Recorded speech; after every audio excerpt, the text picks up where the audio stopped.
Last storm took out some of our trees.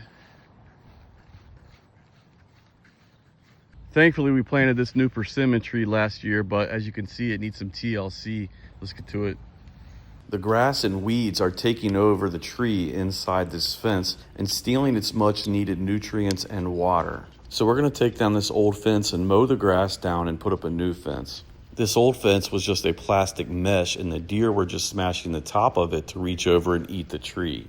So I snipped off the zip ties and pulled out the metal stakes, and here I'm just dropping down the mower deck so I can cut this grass down real low around the tree. It's safer to do this with a mower than a string trimmer, because if you hit the tiny trunk of this tree with a string trimmer, you are going to damage it badly.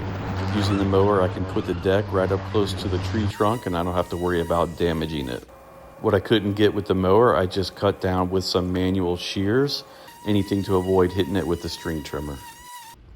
Then I'm going to put down some mulch around the baby tree using the 3-3-3 rule. This means I'm going to put it around in a circle about 3 feet in diameter. I'm going to put the mulch about 3 inches thick and keep it about 3 inches away from the trunk of the tree.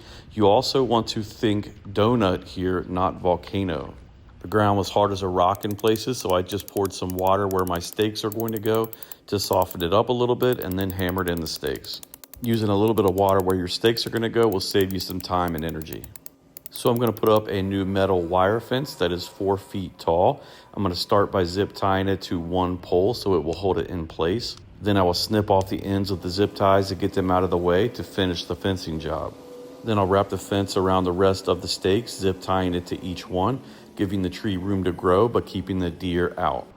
I am not going to stake the tree in this situation because blowing in the wind will actually help the cells in the trunk of the tree develop properly, and this will help it to develop a stronger trunk as it gets older.